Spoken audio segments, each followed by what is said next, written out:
Hello everyone. In this video, we will be learning basic data structures in Python. So we have four basic data structure in Python. Most used will be list, tuples, dictionaries, and sets.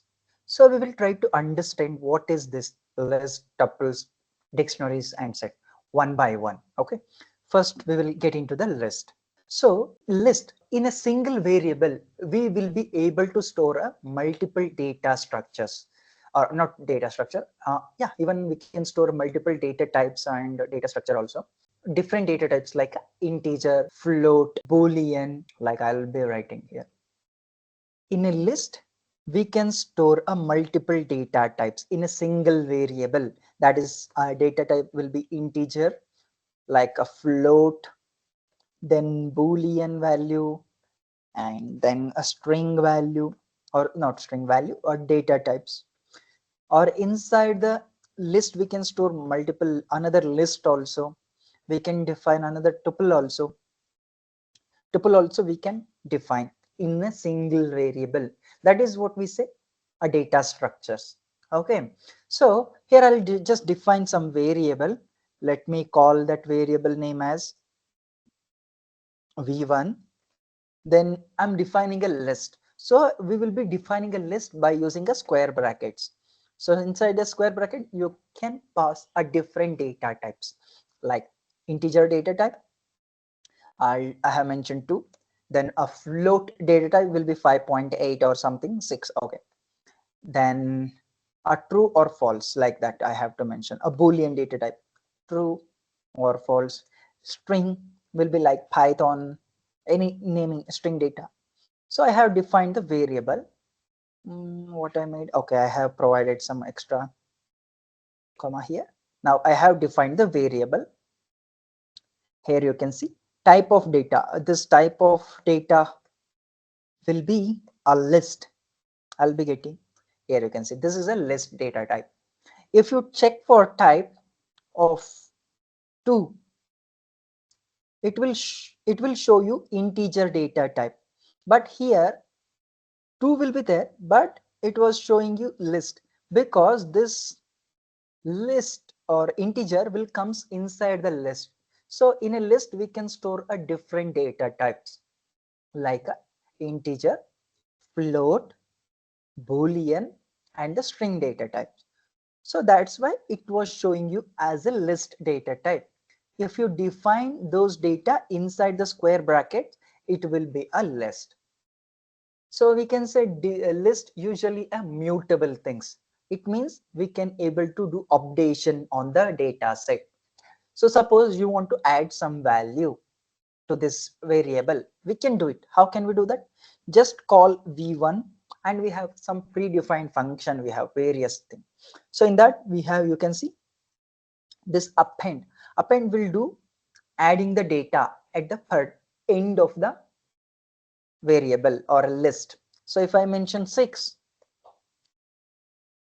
the data get appended, means added. Check it out. After Python, you will be getting 6. Here you can see 6 will be getting after the Python.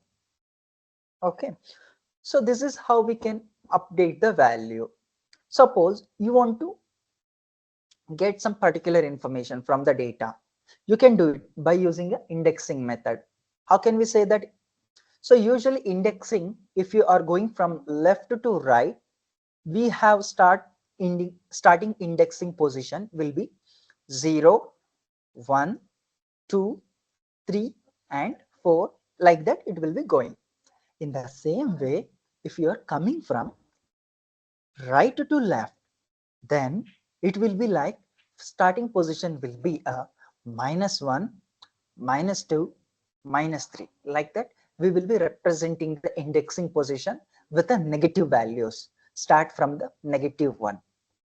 So let me check it out. If you want to get this value like 5.6, if you want to access, how can you do that? You have to check in which variable that value will be stored. So in my case, v1, the variable name, then put a square bracket. So second position, right? So I can make it second.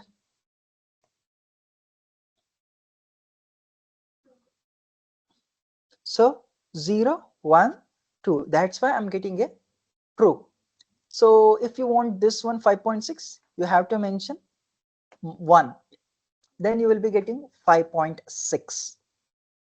So in the same way, you're supposed to get a Python. Then you can mention -2, -2. Here you can see my -2 Python you are able to access. So it means this is how you can do a manipulation using a list as well. Suppose you want to delete all the data. You want to retrieve only empty list. Then we can use a clear. We have a clear predefined function. Here you can see the list will be empty now. So this is how we can do append or delete or clear, all these kind of things we can do it. So we have multiple predefined function like a pop. Usually pop we will be using to remove a specific value. Okay, so like that we have multiple predefined function. So you can explore those things